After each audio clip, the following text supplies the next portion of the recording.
함께 보셔야 할 말씀은 신약성경 요한계시록 12장 1절부터 6절까지입니다.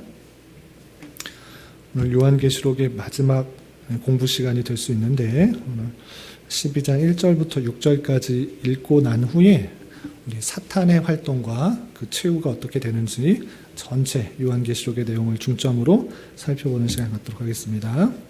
신약성경 요한계시록 12장 1절부터 6절까지 말씀, 신약성경 410쪽 전후를 보시면 되겠습니다. 1절부터 6절까지 함께 봉독합니다. 하늘에 큰 이적이 보이니 해를 옷 입은 한 여자가 있는데 그 발 아래에는 달이 있고 그 머리에는 12별의 관을 썼더라. 이 여자가 아이를 베어 해산하게 되매 아파서 애를 쓰며 부르짖더라. 하늘에 또 다른 이적이 보이니 보라, 큰 붉은 용이 있어 머리가 7이요 뿔이 10이라.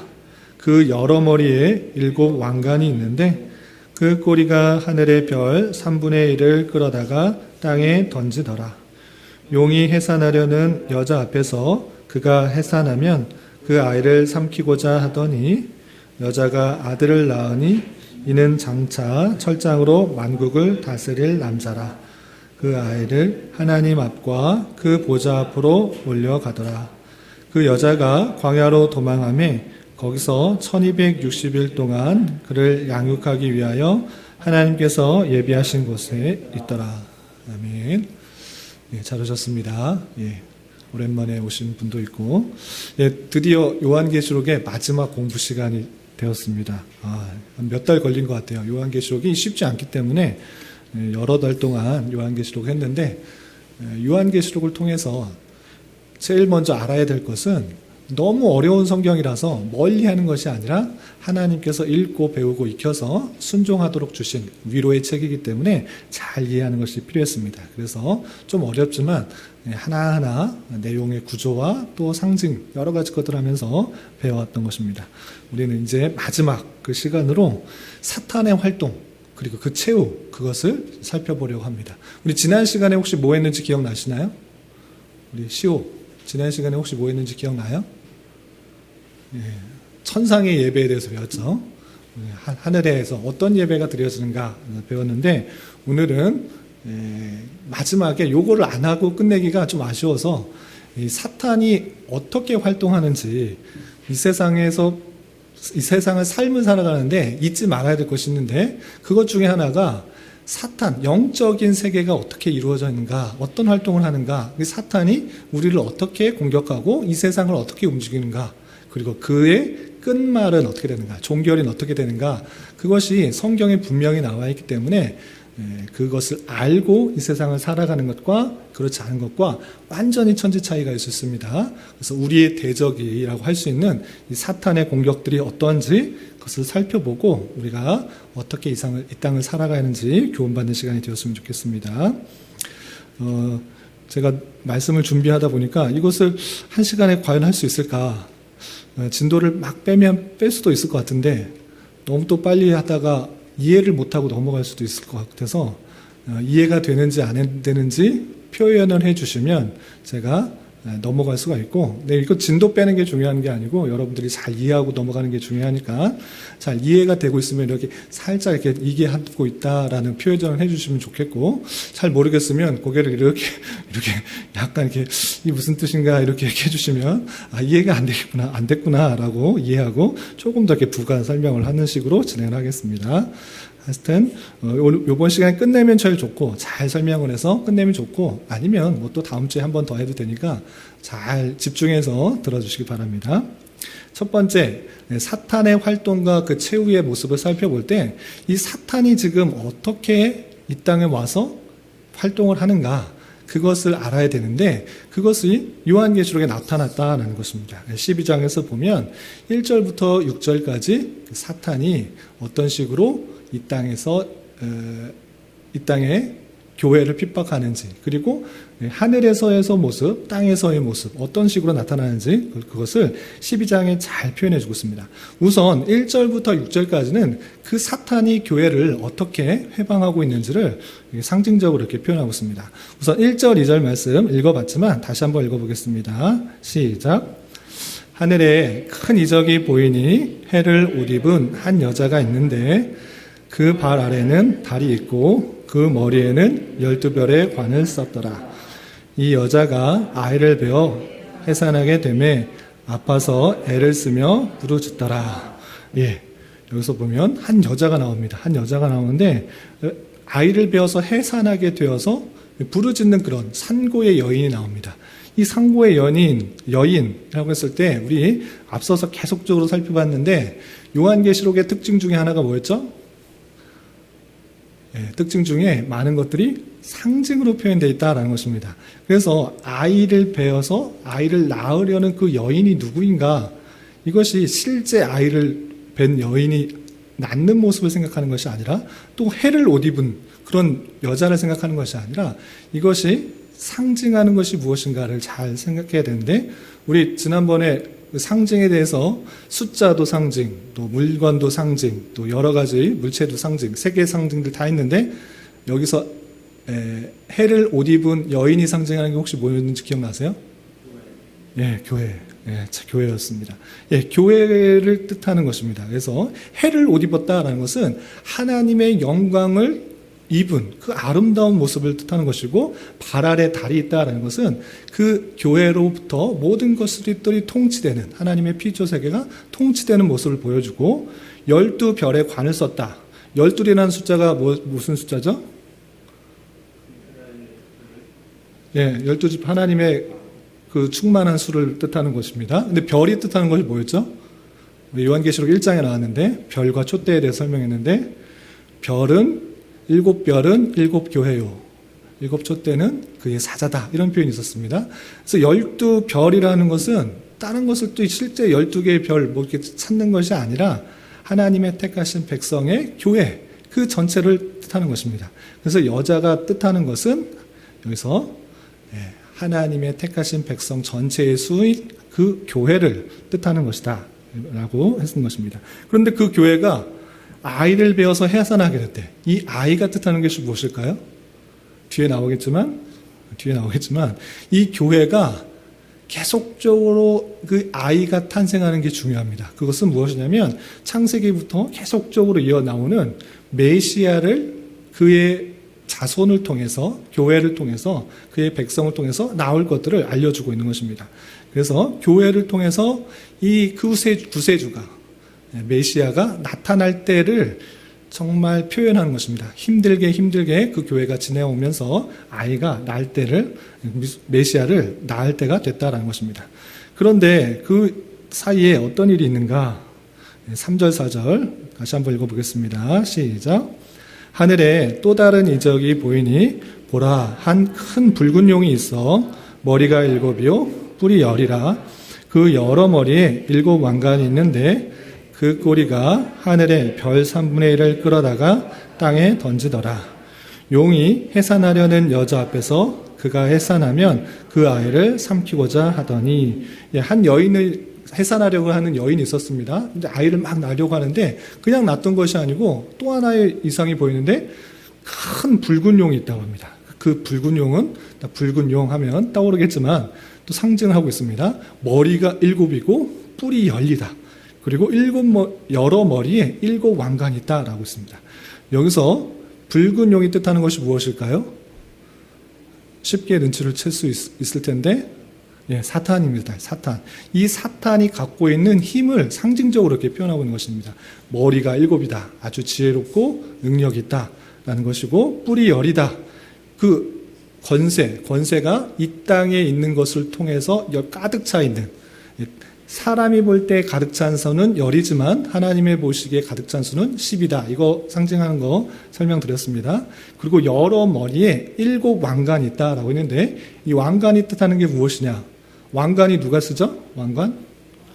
왕이 쓰죠. 이 땅을 다스리는 권세를 가지고 있는 사람이 쓰는 것이 왕관인데 그것이 7이다. 그것을 이 땅에 있는 권세를 가지고 있는 그런 힘이 있는 사람이라는 것, 힘이 있는 존재라는 것을 뜻하고 있는 것입니다. 그 붉은 용이 그런 권세를 갖고 있는데 그 해산하려는 여자 앞에 그 메시아가 태어나려고 하는 그때쯤에 그것이 태어나면 죽이려고 하는 그 모습을 상징적으로 이렇게 표현하고 있는 것입니다. 그래서 사탄은 그 메시아가 태어나면 그 아이를 없애야지 자기 세상에 오니까 그렇게 죽이려고 한다라는 것입니다. 그렇게 5절에 구체적으로 이 아이가 누군지 설명해 주고 있습니다. 5절 한번 같이 읽어보겠습니다. 시작. 여자가 아들을 낳으니 이는 장차 철장으로 만국을 다스릴 남자라. 그 아이를 하나님 앞과 그 보좌 앞으로 올려가더라. 여자가 아들을 낳았습니다. 근데 이 아들이 누구인가? 설명해 주고 있습니다. 철장으로 만국을 다스릴 남자. 철장으로 만국을 다스릴 남자? 뭐지? 라고 생각할 수 있는데 이건 시편 2편 9절에 나와 있는 표현을 그대로 갖다 쓰고 있는 것입니다. 하나님께서 힘있게 이 세상 모든 것들을 다스릴 그 메시아를 예언하고 있는 시편 2편에 그 표현을 들어서 하나님 그 아이는 메시아다라는 것들을 알려주고 있습니다. 그 메시아인데 그리고 그 아이가 하나님 앞과 그 보좌 앞으로 올려가더라라는 것은 메시아 사역을 다 마치고 부활 승천하게 된 그 사건들을 통틀어서 이렇게 표현하고 있는 것입니다. 그리고 그 아이는 어떻게 됐는가? 그 아이는 부활 승천해서 보좌 앞으로 가게 되고 그 교회는 어떻게 되는가? 그 여인은 어떻게 되는가? 6절에 이렇게 표현되고 있습니다. 6절 말씀 함께 봉독합니다. 시작. 그 여자가 광야로 도망하매 거기서 1260일 동안 그를 양육하기 위하여 하나님께서 예비하신 곳이 있더라. 여자가 어디로 도망갔대요? 광야. 큰 붉은 용을 피해서 광야로 도망했다고 합니다. 그런데 그 도망한 곳이 그냥 도망해서 계속 피해 다니는 것이 아니라 하나님께서 양육하기 위해서 예비한 곳이 있다라고 표현하고 있습니다. 그래서 도망간 것은 그냥 도망가는 것으로 끝나는 것이 아니라 그 광야에서 하나님께서 그 여자를 계속적으로 기르시는, 교회를 계속적으로 기르시는 그런 장소이다, 이렇게 생각할 수가 있는 것입니다. 그래서 교회가 광야에서 하나님의 예비하신 곳에서 양육과 보호와 통치를 받는 그런 모습 가운데 있다는 것들을 상징하고 있습니다. 그리고 1260일 계속 반복해서 나오는 거죠. 1260일 이거 달로 하면 몇 달일까요? 42. 해로 하면 3년 반. 한때, 두때, 반때. 이것이 같은 표현인데 7년이라는 완전 숫자의 절반, 한 부분, 어떤 기간을 뜻하는 것이다. 전체가 그런 것이 아니라 그런 기간이 있다는 것들을 상징적으로 계속적으로 표현하고 있다라고 말씀드렸습니다. 그리고 나서 이것이 이제 한 단락이 끝나고 이 사탄이 어떤 존재로 있었는가, 어떤 상황 가운데 있는지를 두 부분으로 나눠서 설명하고 있습니다. 첫 번째는 하늘에서 전쟁에서 지고 내려온 것이 사탄이다. 이것을 분명하게 알려줍니다. 이 사탄이라는 것은 영적인 존재여서 하늘에서 이 영적인 전투 가운데 있는데 전쟁에서 지고 내려왔다라는 것들을 알려주고 있습니다. 그 내용이 7절부터 12절에 이렇게 표현되고 있습니다. 우선 7절 말씀 같이 읽어보겠습니다. 시작. 하늘에 전쟁이 있으니 미가엘과 그의 사자들이 용과 더불어 싸울세 용과 그의 사자들도 싸우나. 하늘에 영적인 전투가 있다라고 표현하고 있습니다. 미가엘과 그의 사자, 착한 천사들과 그리고 용, 사탄과 그의 악한 무리들, 그것이 영적 전투가 일어나고 있는 그 모습을 볼 수 있습니다. 그런데 어떻게 되느냐? 누가 이겼느냐? 당연히 하나님의 천사들, 미가엘과 그의 사자들이 이긴 것입니다. 그리고 그 용과 그 사자의 무리들이 쫓기게 되었다라고 9절에 이렇게 표현됐습니다. 9절 말씀 계속 읽어보겠습니다. 시작. 큰 용이 내쫓기니 옛뱀 곧 마귀라고도 하고 사탄이라고도 하며 온 천하를 꿰는 자라. 그가 땅으로 내쫓기니 그의 사자들도 그와 함께 내쫓기니라. 그 전쟁에서 패했기 때문에 당연히 하늘에 있을 수가 없습니다. 그래서 내려온 것, 쫓겨난 곳이 땅이다, 이렇게 표현하고 있는 것입니다. 그리고 이 용이 구체적으로 어떠한 것인지 친절하게 밝히고 있습니다. 용의 정체가 무엇인지 9절 10절 계속 읽어보겠습니다. 시작. 큰 용이 내쫓기니 옛뱀 곧 마귀라고도 하고 사탄이라고도 하며 온 천하를 꿰는 자라. 그가 땅으로 내쫓기니 그의 사자들도 그와 함께 내쫓기니라. 내가 또 들으니 하늘에 큰 음성이 있어 이르되 이제 우리 하나님의 구원과 능력과 나라와 또 그의 그리스도의 권세가 나타났으니 우리 형제들을 참수하던 자 곧 우리 하나님 앞에서 밤낮 참수하던 자가 쫓겨났고, 용에 대해서 큰 용, 큰 붉은 용에 대해서 설명하고 있습니다. 큰 용은 무엇이냐? 옛뱀, 곧 마귀라고 한다. 여기서 뱀이 언제 나올까요? 뱀이 언제 나오죠? 아담과 하와가 선악 갖다 먹었을 때 나타난 그 뱀, 그것을 마귀가 들어갔기 때문에 이렇게 표현한 것입니다. 옛뱀, 마귀라고도 하고 사탄. 그래서 주의해야 될 표현 중에 마귀들과 싸울지라 이런 표현이 있는데 맞는 표현일까요? 틀린 표현일까요? 찬송가에 있다고 다 맞는 거 아닙니다. 찬송가에 우리 여러 번 불었지만 대부분 예루살렘 성을 장소로 표현한 것들이 되게 많고, 그런데 장소가 아닐 뿐만 아니라 마귀들이라고 표현된 거 잘못된 것입니다. 성경에는 마귀들이라고 써있는 적이 한 번도 없습니다. 마귀는 단수입니다. 마귀, 사탄, 이것은 단수입니다. 마귀 또는 사탄, 큰 용. 그런데 그의 졸개들, 그 사탄의 무리들, 사탄과 그와 함께하는 사자들, 따르는 그것을 복수로 표현하는 것입니다. 그래서 마귀, 사탄 다 단수로 표현되고 있습니다. 그 큰 용은 다른 게 아니라 마귀다, 사탄이다. 그가 땅으로 내쫓겼다. 하늘 전쟁에서 쫓겨서 내쫓긴 것이다. 이렇게 표현하고 있는 것입니다. 그러면 이 용의 정체를 또 어떻게 표현하냐면 우리 형제들을 참수하던 자, 그리고 우리 하나님 앞에서 밤낮 참수하던 자.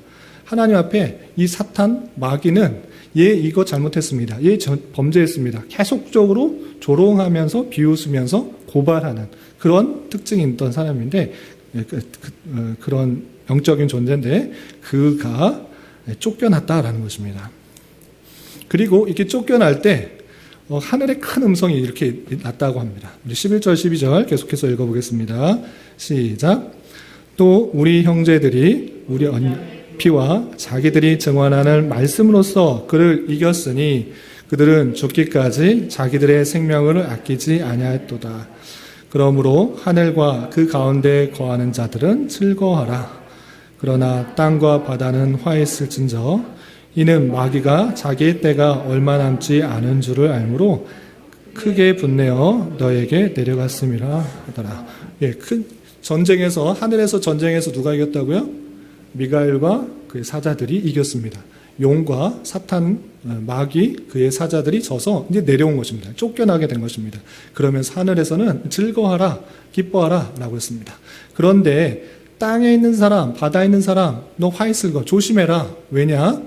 이 마귀가 자기가 진 줄 알고 이제 졌는데 피할 곳 없어가지고 이제 하늘에선 도저히 살 수가 없으니 졌으니 이제 땅에서나 바다서나 이 피조 세계에서 어떤 영향력을 조금이나 부리는 것이다.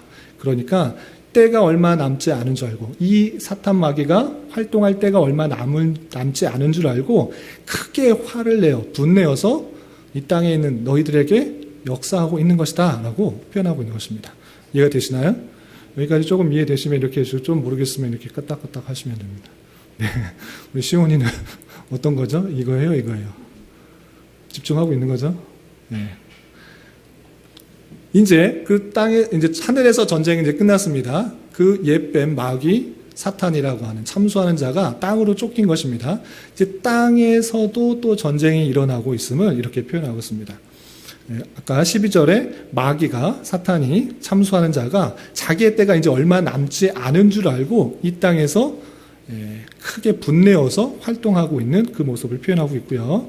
그리고 그 용이, 그 마귀가 13절과 15절에서 보면 계속적으로 그 여인이 누구죠? 교회를 핍박하고 어렵게 하는 모습을 이렇게 표현하고 있습니다. 우리 13절과 15절, 우리 스크린에 나와 있는 부분만 한번 읽어보도록 하겠습니다. 시작.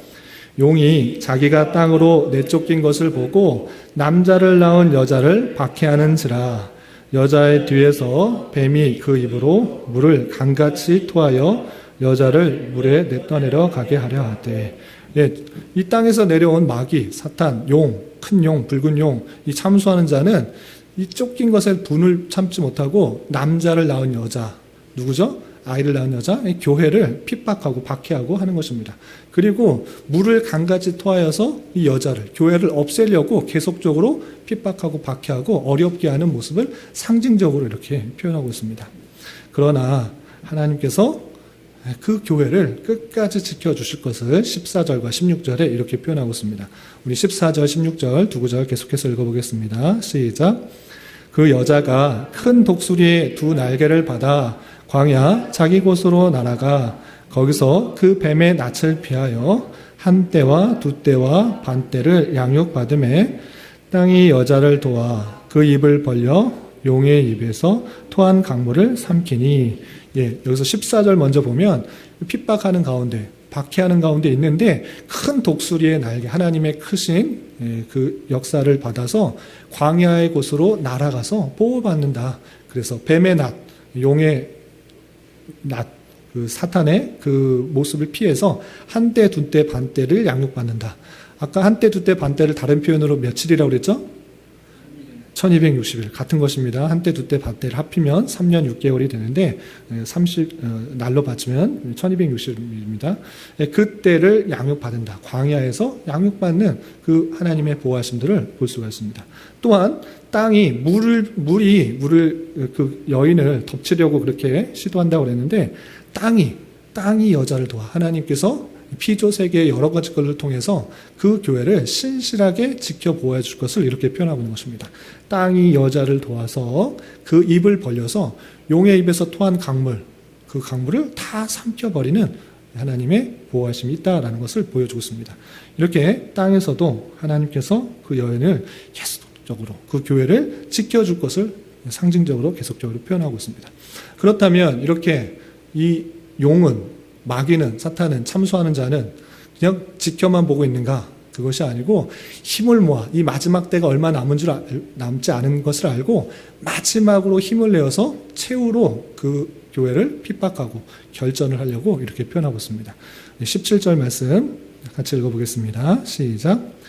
용이 여자에게 분노하여 돌아가서 그 여자의 남은 자손 곧 하나님의 계명을 지키며 예수의 증거를 가진 자들과 더불어 싸우려고 바다 모래 위에 서 있더라. 예, 여기까지 땅에서 하나님께서 계속 지켜 보여주신 것을 보고 나서 계속 분한 것입니다. 이 사탄은 그래서 이제 마지막 전쟁을 하기 위해서 바다 모래 위에 딱 서 있는 모습을 그리고 있습니다.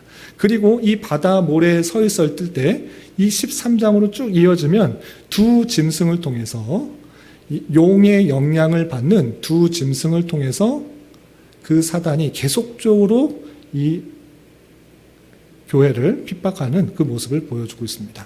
우리 시온이시오 이 13장 읽었던 거 기억나요? 13장? 모르면 이렇게 고개를 이쪽으로 하고 모르는 걸 다시 한번 제가 한번 알려줬는데 한번 읽고 나서 제가 설명을 해줬는데 다시 한번 들으면 기억나를 생각합니다. 이 딱 바다에 서 있는 그 용이 있었는데 거기서 보니까 또 계속 이어져서 바다에서 한 짐승이 나오고 또 땅에서 한 짐승이 나와요. 그 모습들, 그 짐승이 뜻하는 것이 무엇인가? 이것을 아는 것이 되게 중요합니다. 이 두 짐승이 나오는데 이 두 짐승이 사단이 마지막으로 교회를 핍박하기 위해서 행하고 있는 그런 영적인 방법입니다. 그러면 첫 번째 바다에서 올라온 짐승의 모습을 통해서 그 뜻하는 것이 무엇인지를 생각해 보도록 하겠습니다. 우선 요한계시록 13장 1절 2절 계속해서 읽어보겠습니다. 시작. 내가 보니 바다에서 한 짐승이 나오는데 뿔이 10이요 머리가 7이라. 그 뿔에는 10 왕관이 있고 그 머리들에는 신성모독하는 이름들이 있더라. 내가 본 짐승은 표범과 비슷하고 그 발은 곰의 발 같고 그 입은 사자의 입 같은데 용이 자기의 능력과 보좌와 큰 권세를 그에게 주었더라. 예, 바다에서 한 짐승이 나왔습니다. 바다에 한 짐승이 나왔는데 모양이 어때요? 뿔이 10개, 머리가 7, 뿔에는 열왕관이 있다. 이것을 막 그림으로 머릿속에 상상하면서 또는 도화지에다가 그림을 그려가면서 하면 너무 복잡하고 어떻게 그려야 되나 너무 어렵습니다. 그런데 이것을 계속적으로 상징하는 것들, 그것을 생각해라 라고 말씀드렸습니다. 뿔이 열이라 하는 것은 그의 권능, 땅에 서 있는 그 권능이 가득 찬 수, 열이라고 했습니다. 그리고 왕관, 아까 말씀드린 것처럼 이 땅의 왕들이 취하는 것, 권세를 갖고 있는 것, 그것을 뜻하는 것입니다. 머리가 7이다 라는 것은 7개 완전한 수로서 그것을 통치하고 있는 그런 것을 볼 수 있습니다. 그리고 가장 중요한 것은 무엇이냐면 그 머리들에 신성모독하는 이름들이 있다라는 것 표현입니다. 그래서 이것을 전체적으로 뜻하는 것이 무엇이냐면 이 땅에 하나님을 모르는 나라들을 뜻하는 것입니다. 통치자들, 하나님을 모르는, 대표적으로 이때 당시에 로마는 자신의 큰 권능을 가지고 모든 것을 통치할 수 있다라고 생각하면서 세상을 다스려 갔습니다. 그럼에도 불구하고 하나님의 이름을 모독하고 예수 믿는 사람들을 핍박하는 그런 모습 가운데 있는 것입니다. 그래서 이 땅에 하나님을 모르는 권세자들을 이렇게 표현하고 있는 것입니다. 이해가 되시나요? 뿔이 10개, 머리가 7, 뿔에는 열왕관, 그 머리들을 신성모독하는 사람이다라는 것은 이 땅에 하나님을 알지 못하는 권세자들, 특별히 이때 당시에는 로마의 황제를 대표적으로 지칭하면서 그가 그 스스로 악한 마음을 품었기도 하겠지만 누구의 영향을 받고 있다? 사탄의 영향을 받고 있다. 왜 그렇게 표현할 수 있느냐? 2절 말미에 보면 용이 자기의 능력과 보좌와 큰 권세를 누구에게 주었다? 그에게 주었다. 그 짐승에게 주었다라고 하고 있습니다. 이 사탄이 그 권세를 세상 권세자들에게 주어서 하나님의 이름을 모독하고 무시하고 멸망시키는 그런 일들을 행하고 있다는 것입니다. 그러니까 악한 권세자들, 물론 그 사람의 마음 가운데 악한 것들이 있지만 특별히 사단이 그런 잘못된 마음을 갖고 있는 권세자를 조종하여서 핍박하는, 하나님을 믿는 사람들을 핍박하는, 교회를 핍박하는 도구로 사용하고 있다라는 것을 표현해주고 있는 것입니다. 그래서 그 권세가 얼마나 무서운 거냐라고 할 때 마치 표범과 비슷하고 곰의 발 같고 사자의 입 같고 정말 갖은 들짐승 중에 무서운 맹수의 표현들을 다 붙여서 그렇게 헐뜯고 사납게 행하는 그런 권세자들, 하나님의 교회를 핍박하고 무시하는 그런 권세자들을 이렇게 표현하고 있는 것입니다. 그런데 그런 세상의 권세자들, 세상의 능력자들이 그냥 자기의 힘으로 하는 것이 아니라 누구의 권세를 받았다? 용에게 권세를 받았다. 용이 자기의 능력과 보좌, 큰 권세를 주었다. 이렇게 표현하고 있는 것입니다. 그러니 사단이 이 세상의 악한 그 마음들을 조정하고 또 요용하여서 하나님의 교회를 핍박하는 도구로 사용하고 있다라고 표현하고 있는 것입니다. 그래서 상태를 보면 머리 하나가 상하여 죽게 된 것 같더니 그 죽게 된 상처가 나음에 온 땅이 놀랍게 여겨 짐승을 따랐다라는 것은 예수 그리스도로 말미암아 그 죽음의 권세에서 사단이 행할 수 있는 그 권세를 이겨놨던 그 모습들을 이렇게 표현하면서 그 짐승의 상태를 이렇게 표현하고 있는 것입니다. 그리고 13장 4절과 7절에서 계속해 보면 분명히 용이, 그 사탄이, 마귀가, 참소하는 자가, 옛 뱀이 그 권세를 주었다라고 이렇게 표현하고 있습니다. 4절 첫머리에도 용이 짐승에게 권세를 주므로 라는 표현이 있고요. 또 7절에서도 보면 또 권세를 받아 성도들과 싸워 이기게 되고 각 족속과 백성과 방언과 나라를 다스리는 권세를 받았으니 라고 하면서 이 사단의 권세를 받아, 사단의 능력을 받아 이 악한 권세자들, 이 땅의 임금들이 그들을 핍박하고 하나님의 백성들을 핍박하고 탄압하는 그런 역할들을 하고 있다라고 표현하고 있는 것입니다. 그리고 계속해서 활동의 모습들이 6절과 8절에 이렇게 표현되는데 제가 한번 읽어보겠습니다. 짐승이 입을 벌려 하나님을 향하여 비방하되 그의 이름과 그의 장막 곧 하늘에 사는 자들을 비방하더라. 8절에서도 죽임을 당한 어린 양의 생명책에 창세 이후로 이름이 기록되지 못하고 이 땅에 사는 자들은 다 금 짐승에게 경배하리라 라고 하면서 이 짐승은 계속적으로 하나님을 비방하는, 하나님이 없다, 하나님이 뭔 소용이냐, 이렇게 비방하는 역할들을 계속적으로 하고 있는 것입니다. 짐승이 뭐라고요? 첫 번째 나온 짐승이 세상 권세자들, 하나님을 대적하는 세상 권세자들이 계속적으로 하나님을 무시하고 비방하고 하는 일들을 할 뿐만 아니라 하나님의 택함받지 않은 사람들은 그 권세 앞에 다 경배하고 따르고 그냥 그 권력 앞에 무릎 꿇는 그런 모습들을 보여주고 있는 것입니다.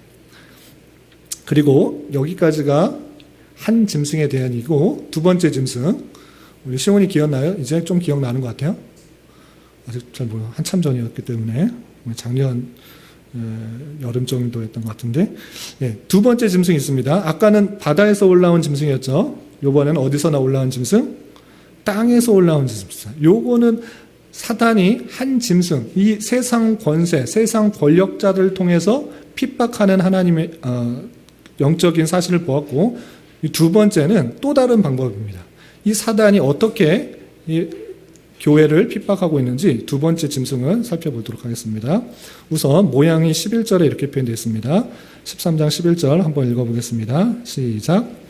내가 봄에 또 다른 짐승이 땅에서 올라오니 어린 양같이 두 뿔이 있고 용처럼 말을 하더라.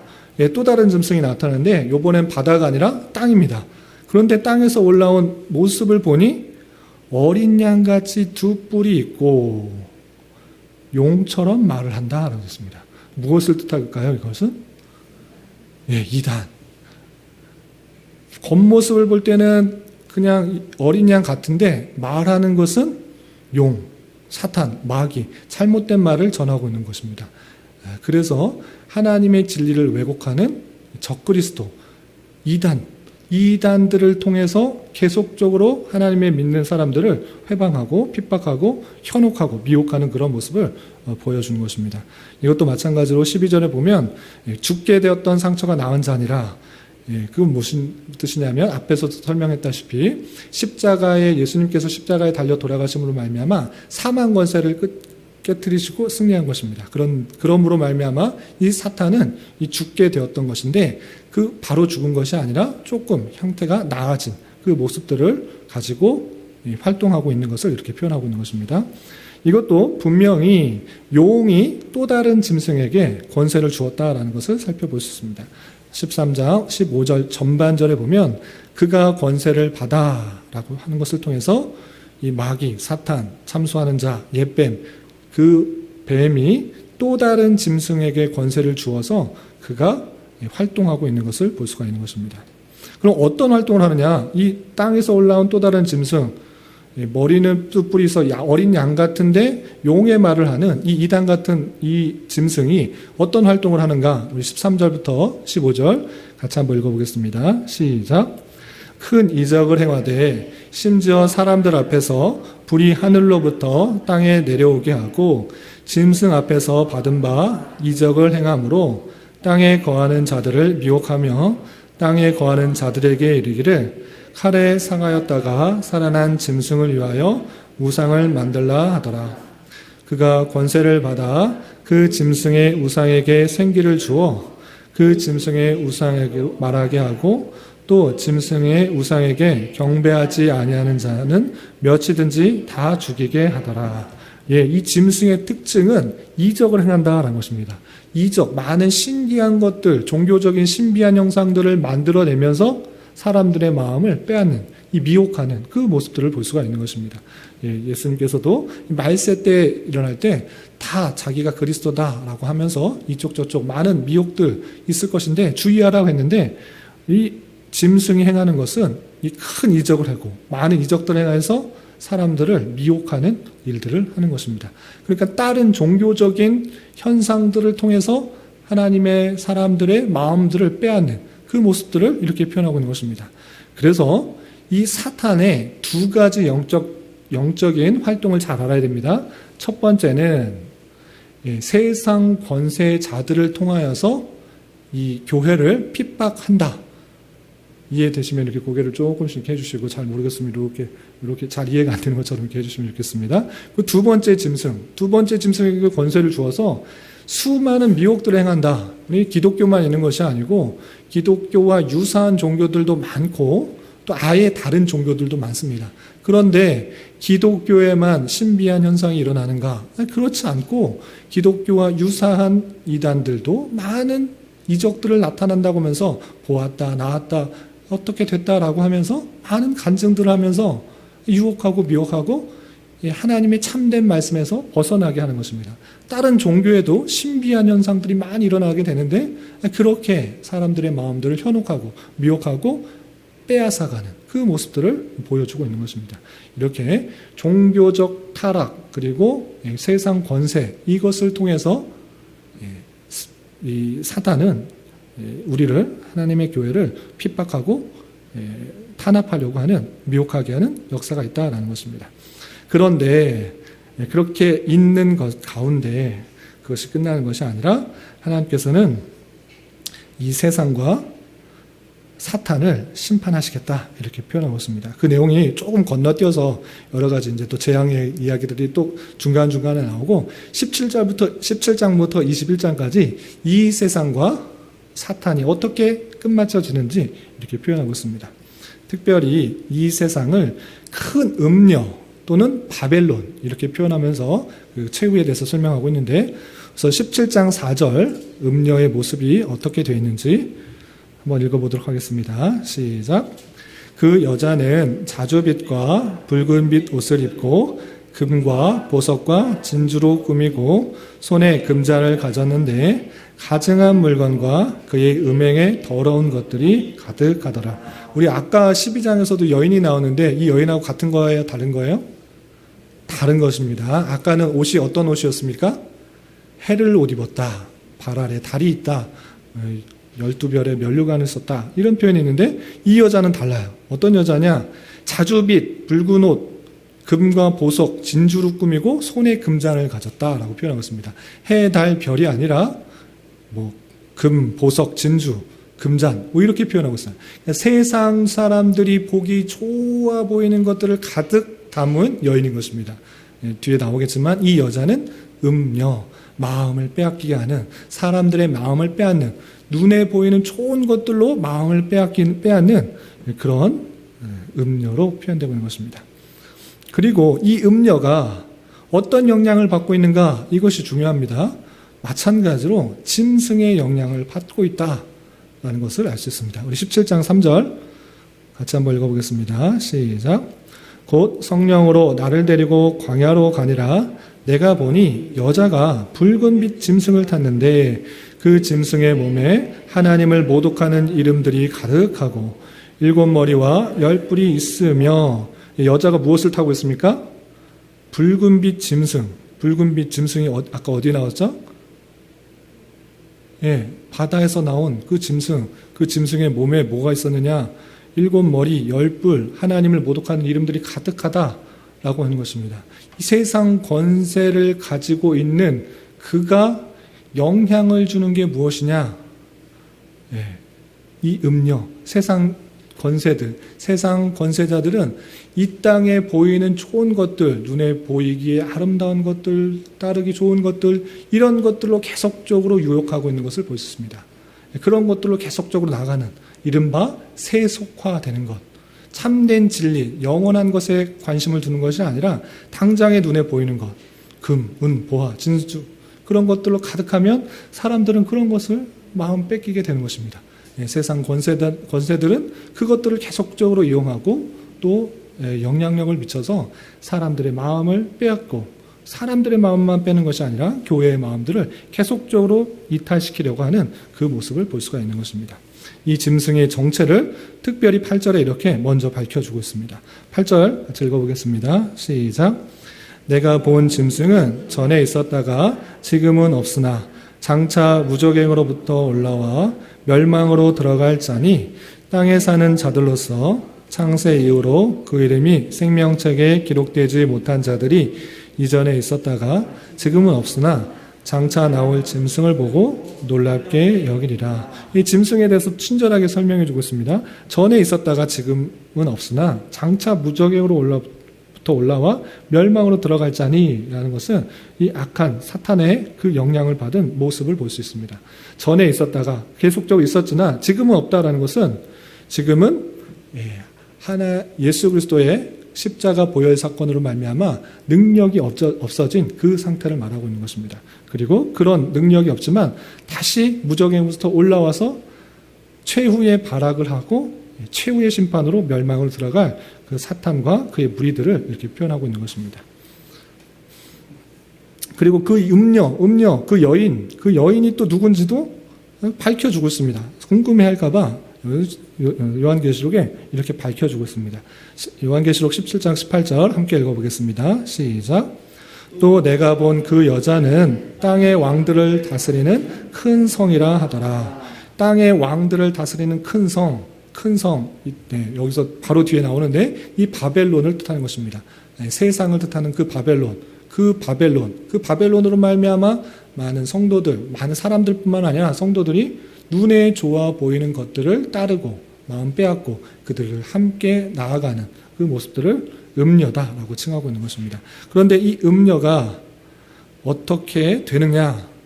그 음녀는, 그 큰 성은, 그 바벨론은 망하게 될 것이다 라고 최후에 이렇게 표현하고 있는 것입니다. 우리 18장 1절 2절 함께 읽어보겠습니다. 시작. 이 일 후에 다른 천사가 하늘에서 내려오는 것을 보니 큰 권세를 가졌는데 그의 영광으로 땅이 환하여지더라. 힘찬 음성으로 외쳐 이르되 무너졌도다 무너졌도다 큰 성 바벨론이여 귀신의 처소와 각종 더러운 영이 모이시는 곳과 각종 더럽고 가증한 새들이 모이는 곳이 되었도다. 그 성, 그 바벨론, 그 음녀, 세상에 그 좋아 보이는 모든 것들은 무너졌다, 멸망하게 된다, 끝난다 라고 천사가 선언하고 있는 모습을 볼 수 있습니다. 이 세상 모든 것이 그것이 영원할 것 같아 보이지만 무너진다, 없어진다, 끝난다. 너희들 그런 거 계속 쫓고 있느냐, 따르고 있느냐? 그거 무너진다 라고 천사가 선언하고 있는 것입니다. 천사만 선언하는 것이 아니라 이 땅의 왕들도 세상의 번영, 세상의 부귀, 나라가 부귀, 영화를 누리면 좋은 것인 줄 알았는데 나라가 아주 기술도 발전하고 문화도 번영하면 그게 제일인 줄 알았는데 그것이 아니구나를 깨닫게 된다는 것입니다. 10절에 땅의 왕들이 이렇게 탄식한다라고 되어 있는데 10절 말씀 함께 읽어보겠습니다. 시작. 그의 고통을 무서워하여 멀리 서서 이르되 화이또다 화이또다 큰 성 견고한 성 바벨론이여 한 시간에 내 심판이 이르렀다 하더로다. 이거 누가 말한 거냐라고 보면 땅의 왕들, 땅의 권세자들, 이 권세자들이 똑같이 이렇게 말을 하고 있는 것입니다. 천사들이 이렇게 말하는 것 끝나는 것이 아니라 땅의 왕들, 권세자들, 그것을 모두 주관했던 그런 사람들이 아무런 소용이 없구나, 이것 아무것도 아니구나, 눈에 보이는 금, 은, 재물 이런 거 좋은 줄 알았는데 아무것도 아니구나, 한 시간에 모든 것이 없어졌구나, 이렇게 표현하고 있는 것입니다. 땅의 왕들만 탄식하는 것이 아니라 그 안에서 팔고 사는, 물건을 살고 사는 백성들도 똑같이 이렇게 탄식하고 있는 것을 볼 수 있습니다. 요한계시록 18장 16절 17절 함께 읽겠습니다. 시작. 이르되 화이또다 화이또다 큰 성이여 세마포 옷과 자주 옷과 붉은 옷을 입고 금과 보석과 진주로 꾸민 것인데 그러한 부가 한 시간에 망하였도다. 모든 성장과 각처를 다니는 성객들과 선원들과 바다에서 일하는 자들이 멀리 서서 땅의 상인들도 탄식하는 것입니다. 심판이 이 여인, 그 바벨론, 큰 성, 좋아 보이는 모든 것들이 하나님의 그때가 되면 이제 끝나기 때문에 화이다, 멸망하게 되었다라고 탄식하는 그 모습들을 볼 수 있습니다. 한 시간에 망하였다. 순식간이구나. 그 모든 것들이 부질없는 것이구나 라는 것들을 깨닫게 된다라고 표현하고 있는 것입니다.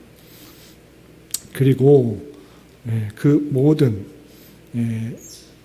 영향을 주었던 그 배후에 모든 것이 누가 있었다고 그랬죠? 세상 권세자들, 하나님을 비방하고 탄압하는 그 세상 권세자들 뒤에 누가 있었죠? 사탄이 있었고, 또 미혹하는 자, 이단, 적그리스도, 그 뒤에 누가 있었죠? 사단이 있었고, 또 그 세상에 좋아 보이는 부귀, 영화, 마음을 빼앗는 모든 좋아 보이는, 눈에 보이는 그 뒤에 누가 있었죠? 사단.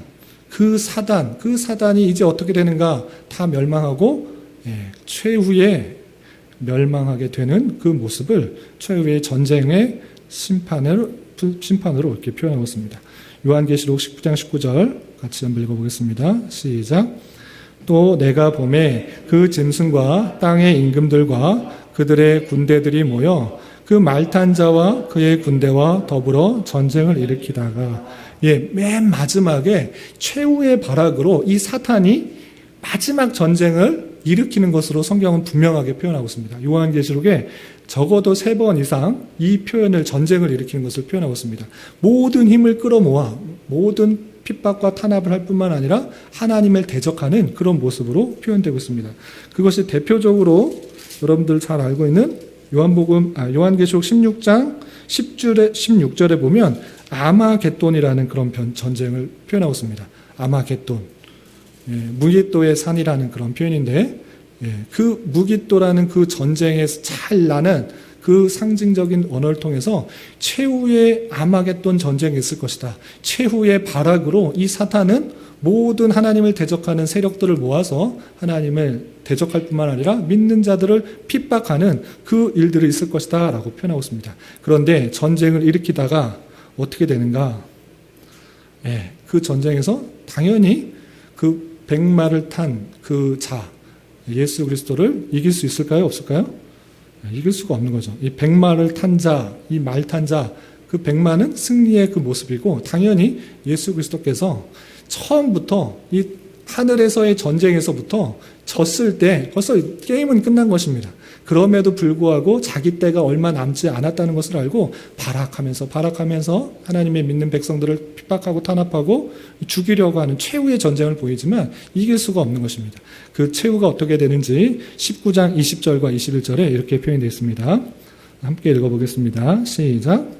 짐승이 잡히고 그 앞에서 표적을 행하던 거짓 선지자도 함께 잡혔으니 이는 짐승의 표를 받고 그의 우상에게 경배하던 자들을 표적으로 미혹하던 자라.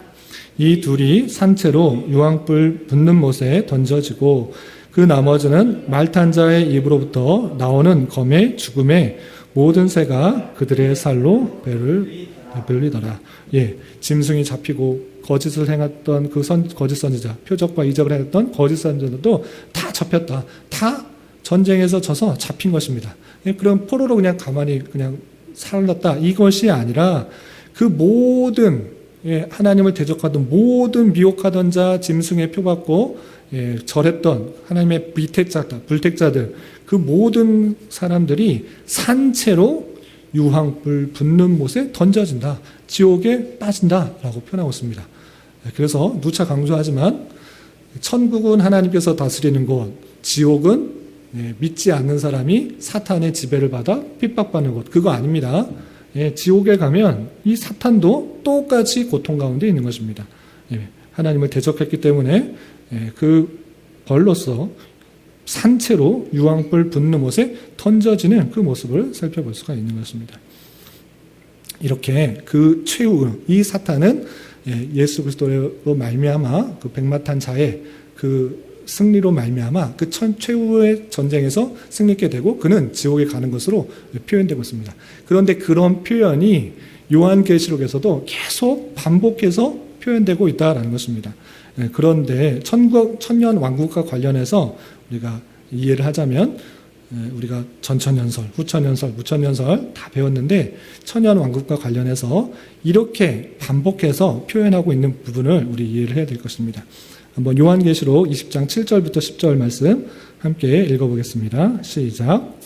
천년이 참에 사탄이 그 옥에서 놓여 나와서 땅의 사방 백성 곧 곡과 마곡을 미혹하고 모아 싸움을 붙이리니 그 수가 바다의 모래와 같으리나 그들이 지면에 널리 퍼져 성도들의 진과 사랑하시는 성을 두르매 하늘에서 불이 내려와 그들을 태워버리고 또 그들을 미혹하는 마귀가 불과 유황못에 던져지니 거기는 짐승과 거짓 선지자도 있어 세세토록 밤낮 괴로움을 받으리라.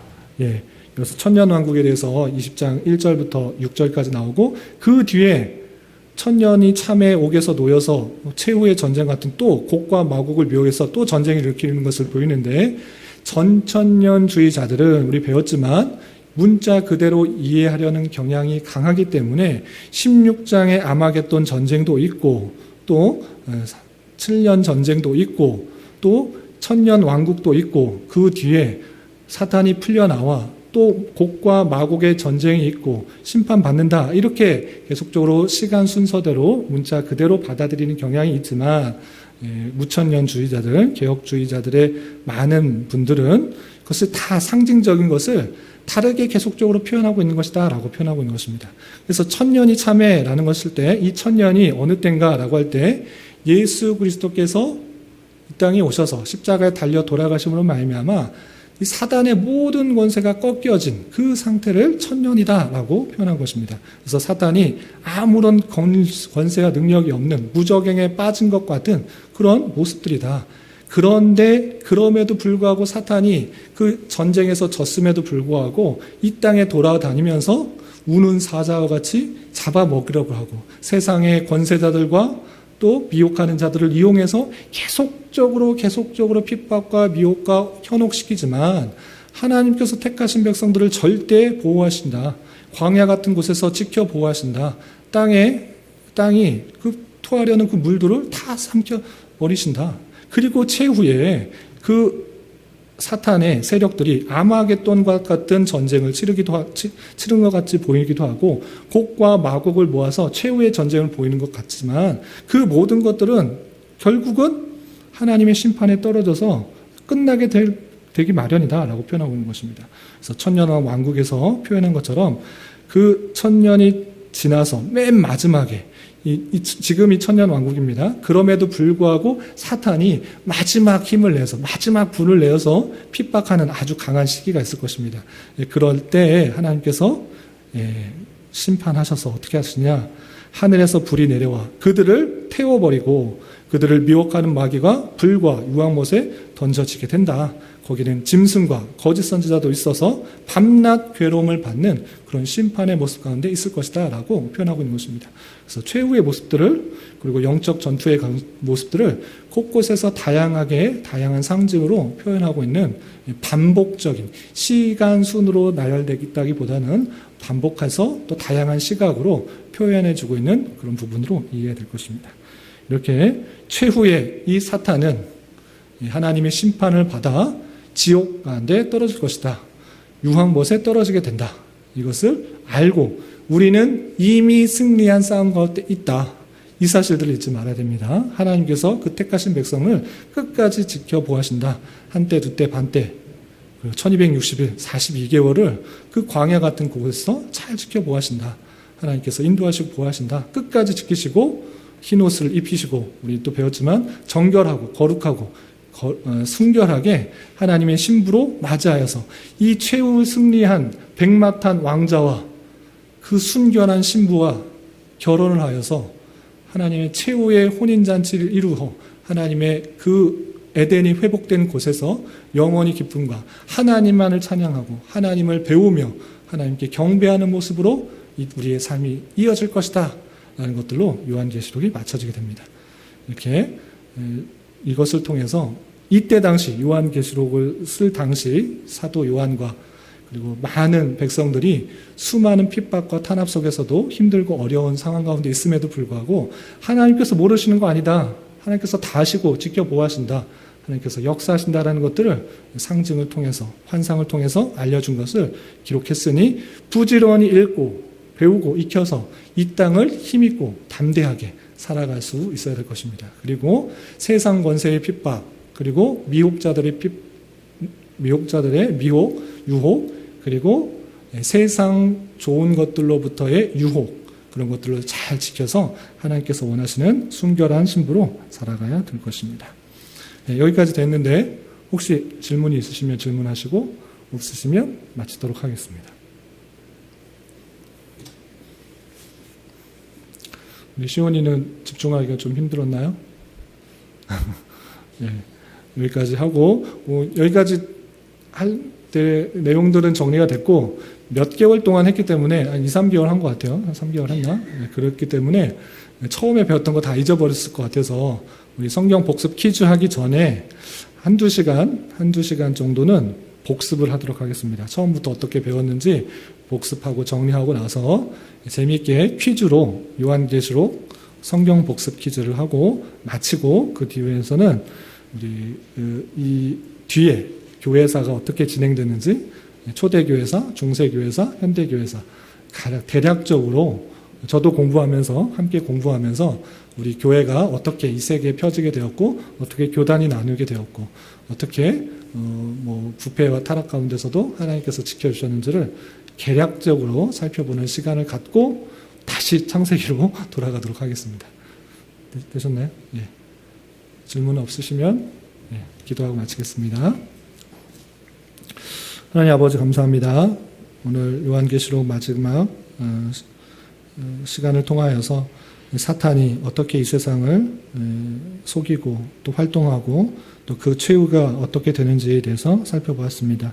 이런 말씀을 아는 자로서 이 땅을 살아갈 때 주님의 인도와 보호하심에 따라 담대하게 살아가게 하여 주시고 세상 권세나 또 다양한 미혹들과 유혹들 그리고 세상에 좋아 보이는 그런 세상적인 것들에 마음 빼앗기지 않고 하나님께서 주시는 그 진리의 말씀 가운데 굳건히 서게 하여 주시고 또 하나님께서 늘 지켜 보호해 주신다는 사실들을 잊지 않고 담대하게 살아가게 하여 주시며 이 땅에서의 한평생 삶이 주님의 신부로 거룩하게 또 순결하게 또 아름답게 빚어져 가는 삶인 줄 알아 여러 가지 어려움과 환난 속에서도 하나님만을 의지하며 더욱더 하나님께서 원하시는 마음으로 품으며 자라갈 수 있도록 인도하여 주시옵소서.